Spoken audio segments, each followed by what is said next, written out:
어제 무게차를 그렇고 너무 바람이라네.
Come on.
Mr.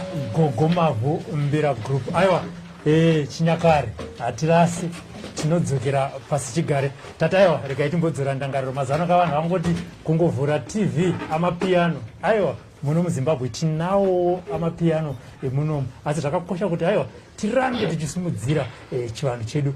Tinavo Gogoma kadi. Ndofara zvamakanisa. Tinotenda. Chikwata chakatanga sei because hazvingotanga kai munomboti ndakarotswa izvi takaita sei chikwata chakatanga sei kuti pazoti izvi nezvika regai tiumbe chikwata Gogomavu Mbira Group. Zvakatanga nekudai ini ndakatanga kurota. Ndazviziva. Saka ndakatoroteswa kuti makarota. Ya zvinoitika ndezvekuti ndiri munhu wematare. Saka ndiri munhu wematare kudaro kubva kudhara ndinofarira mbira. Saka ndakatanga kurota ndichiridza mbira. Okay. Saka ndichiridza mbira kudaro ndaizobvunzawo vakuru vedzinza rangu kuti ko kuridza mbira harisi shavire nhamo here, asi ndainzwa vachiti aiwa mbira ndo dzinotora mazwi emhepo. Okay. Saka vanoridza mbira ava ndo vane ukama hukuru kwazvo nemidzimu. Saka ndakaramba ndichingodzifarira mbira ndichingodzifarira akusvika nditokura ndichingofarira mbira saizvozvo, ndichingodzitamba saizvozvo, ndichingoimba saizvozvo. Naurwa yakazotanga kuti tive tinosangana rive gurupu kudai inaurwa yekuti indakazosuma kuna sekuru ndekuti ndakuda kuti nziyo dzedu dzatiri kupuwa kumakope dzive dzinobudikira kunyika yeZimbabwe kubudikidza nehope zvakare. Saka ndakazosuma ini kuna sekuru vanobuda pandiri kuti sekuru ndakukumbirawo magwenyambira echokwadi akanangana nedare rino anokwanisa kufambirana nezvamuri kukumbira ini kuti zvizadzikiswe nekuti sekuru wangu wati tive tinotsvaga magwenyambira. Saka ndarisuma kudaro zvechokwadi kwakwai magwenyambira akasiyana siyana. Vakanga vakutsvaga basa zvino mushure mekusuma. Okay. Saka magwenyambira auya aya ndaiona kuti sandizvo kubudikidza nezviroto zvangu. Saka ndakazoroteswazve ndichinzini ko magwenyambira ekwazvimba takambosangana nawo ndo atiri kuda pano evaira mhofu. Saka ini ndakazochitanga kuti zvino magwenyambira ndoabatira kupi no ndasina kana namba dzavo. Saka ndakazosuma ndakananga dare remagwenyambira ekwazvimba asi ndaisamuira mhofu kumberi. Saka zvadaro hazvina kunditorera kana svondo. Ndakabva ndazotanga kuchitsvagurudza ndakutsvaga namba ndakazosangana neimwe nhamba yasekuru mhofu vanonzi vaMutemasango. Saka vaMutemasango ava ndakazovafonera ndikati sekuru mhofu ndokumbirawo ndimi here wekwazvimba zvikanzi hongu, ndikati ndanchikukumbira ivo kuno nedare renyu ndiri kudawo magwenyambira. Saka vakati zvinoitsa achera chiregai tironge tiuye ikoko. Ndomva varonga zvechokwadi ndomva vasvika panzvimbo. Vasvika panzvimbo ndakavatsanangurira sezvazviri zvandenge ndasangana nazvo. Ivo vachinzwawo. Saka tadaro tiri pamwe chete kudaro pane 3 years izvozvi tasangana navo. Saka tasangana kudaro zviroto zvakauyazve zvakare tiri pamwe chete. Kati tanzi titore zvambwa nemachira matema nemachena tipinde musango tinosumira tichibatanidza midzimu yedu kuti ive inokwanisa kushanda iri pamwe chete. Saka zvechokwadi zvambwa zvakatorwa machira akatengwa tikapindawo musango tikanorisumira sezvazviri ndobva tachitanga kufamba. Mukufamba kwedu kwandaita nemagwenyambira aya handisati ndaane dambudziko zvachose. Hapana kushorana, hapana kutukana, hapana kudini. Tingori vana vemunhu mumwe chete, tinongofamba pamwe chete, tinoita zvinhu zvedu pamwe chete. Saka panziyo zvechokwadi inini dzangu ndinorota. Magwenyambira iwo anorota futi nziyo achinyora dzimwe hadzisi dzekungotione hadzisi kungotora hope dzako irongo dzipindura kuita chimbo indorotowo kaini ndovambo ndakutoti Gogomavu kambu kangu obviously vakomana ava obva kutibatanidza nembira. Unoziva sekuti aya mazwi andaroteswa aya ndo anoenderana nechimbo chinofanira kunge chichienda kuna madzikwenyambira. Zvazvinoita ndezvekuti ini ndakazvimiririra ndinotorota nziyo ndichitoimba. Ndichitoimba ndichitori padare ndichitoimba chaizvo zvakatooma. Saka ndarota kudaro hazvibudi musoro zvokuti marehesahozi ese atinoita panapa ekuimba inini nguva zhinji ndendisipo vane vachiita marehesahozi avo vega.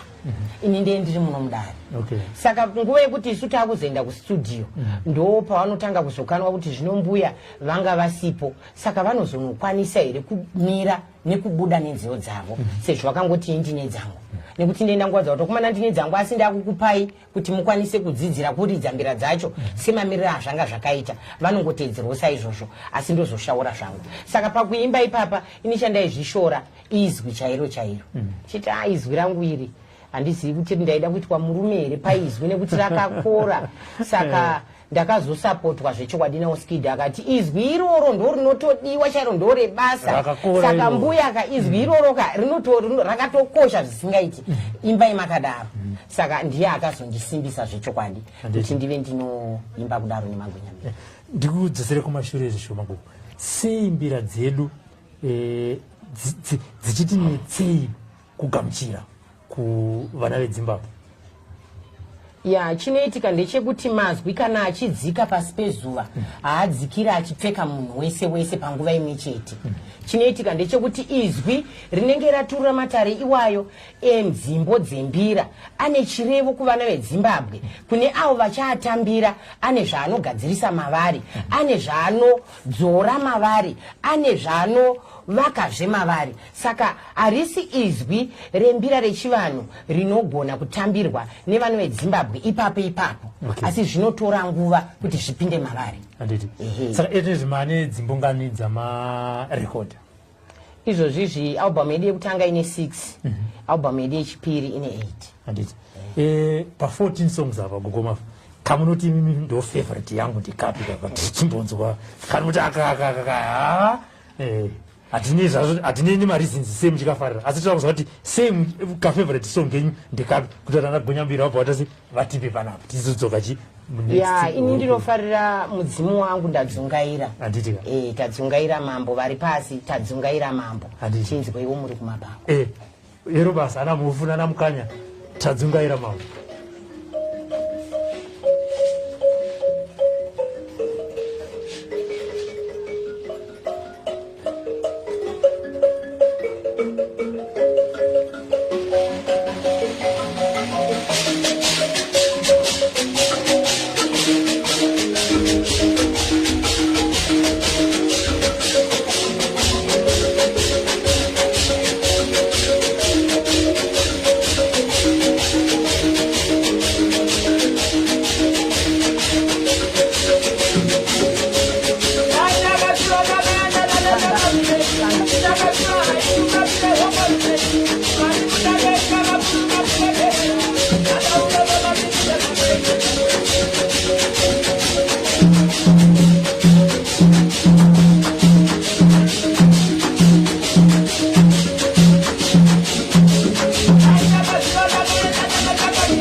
azvinzwira gogoma saka maproducer akawanda muno ini ndazwa kuti oskido makarodzwa futi kuti enda kuna oskido kuna oskido handina kuroteswa zvakaita ndezvekuti ndakatungamirirwa nemwana womera nemunin'ina wangu anonzi Achira ndo vandakataura navo zvese ndichivakurukurira tichionesana vachindipa mazano tichionesana tichironga saka tasvika pakuti vachera vakazonditi makasungunuka here kuti munosangana nemunhu anonzi Oskid kuitira kuti tikwanise kukurekodhai kana akwanise kukurekodhai kana maredi kuti muchinotsikisa music yenyu ndikati aiwa ndaredi zvikanzi mozondiudza ndibva ndamudzawo zuva ndamudza zuva kudaro chokwadi takabatana ndobva taenda navo vachera patanosvika kuya ndombva vapa Oskid ndo vaizivana naye ndombva vati kuna Oskid uyu munin'ina mundisisi vangu saka kana mukaona vakazouya kana indisipo kana ndiridi muvatambire zvakanaka muite kuti vafare nezvavanenge vafambira pano ndobva tangotangirwa ipapo kusvika taona kuti Oskid akatigamuchira zvakanaka tina dambudziko naye akanyarara munhu akapfava ende munhu anokurudzira munhu anosimbisa munhu anotokuonesai kuti apa panoda kunzwai kuitira kuti music yenyu bude zvakadini zvakanaka saka ndingangoti ina hangu semunhu asina mavato handigoni kuti ndingavateedza mastudio ese ndichingoti nhasi ndiri kuda kutsikisa kwanhingi mangwana kwanhingi ipapo indiri mai vakadzika mazuva ndongomirawo nenzvimbo yangu imwe chete iyoyo ndiri kuona pane madezi 4 apo seini makadhisaidha kuti ndo atoda kuti apinde muchikwata mei zvichienderana nembira dzacho dzavanenge vachiridza kuti pane mukoma pane munin'ina pane mukoma pane munin'ina zvichienderana nemaridziro ari kuitwa nziyo dzacho ndo zvinokwanirana nemadezi edu 4 handitika magonyambira pana ana mukanyera igudu saka mukanya ndipe favorite song yenyu taitayana chira nanamufuka ini ndiri mukanyawo futi saka tipewo favorite song yenyu mukanya hatingasaririre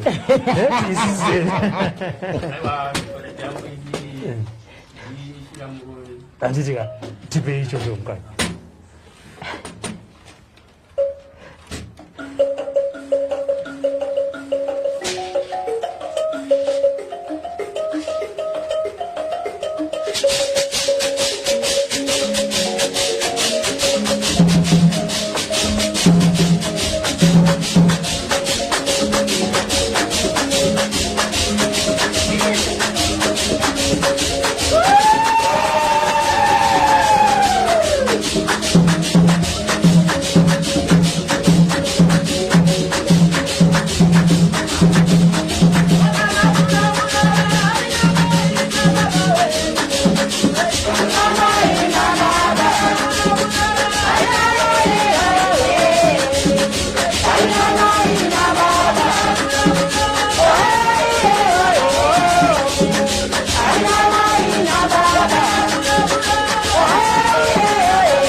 ndazviziva kuti favorite yamukanya vanhu vese vachatosumuka. Handitika rega timboverenga macomments ari kubva kuvanhu vari kuona chirongwa pari zvino. Hanzi nasiza vantu Siza Dube Gogo Mavhu ndinokuteverai kuYouTube. Makandivhura meso pazvinhu zvizhinji. Iko zvino ndave kuziva zviri kuitika muupenyu hwangu. Dambudziko randichiri naro nderekuti ndichiri kutya kupinda mumatare echivanhu nekuda kwemharidzo dzechikristu dzatagara tiri madziri, asi ndinoshuvira kumbopinda mumatare nemi. Tongoti mungomuti muchidimbu mashoko kwaari. Ya, indinoti kumuzukuru aiwa ndinotenda zvikuru. Chikuru kupinda mazviri, chikuru hana yako zvayakadavira ndo rwendo, ndo matare. Saka iye akatopinda mumatare kare. Chasara kuzadzikisa kwenyama yake chete kuti ipinde mazviri, asi midzimu yake yakatodavira zvaakada iye, midzimu yake yakazvinzwa uye yakazvidavira, ndo saka zviri kumufambira nekunzwisisa. Chasara inyama kugamuchira. Anditika tinotenda zvakanzi nasimba tipedze nice sipo nokuhle zvakanzi makadi Gogo Mavhu. Absalom Maponde, this is nice music. Catherine Majuri, tise maoko zvakanzi naNyembi 100%. Cecilia Murawa zvinotendwa. Gogo Mavhu, chikwata ichi kana ngatiti vanhu vada kuti haya zvinofambiswa sei kuti vanoridzawo pamichato pamafunctions anenge achiitwa, zvinofambiswa sei? Ya, izvozvizvi nekuda kweCovid yedu yatiinayo, tinenge tichityirawo utano hwedu, tichityira utano hwevana. Saka tinenge tichiti kwatinenge tahaiwa ikoko hatizodi kuti tinge takati wandisei zvekusangana nevamwe vanhu, kuitira kuti isusu tega toziva kuti takarongeka hatisati nedambudziko rechirwere cheCovid. Nekuti takabayiwa zvedu. Saka ipapo tikahaiwa tinoenda, hatina kwatinoramba kuenda zvedu. Saka makatorota futi echinzi muzukuru vaccinatwa nechikwata ichi. Ya, chazvinoita mukuru ndechekuti inini ndagara ndoshanda nevanhu kubva kwemakore. Saka ndichishanda nevanhu kubva kwemakore ndinofana kutyira nekungwarira upenyu hwangu.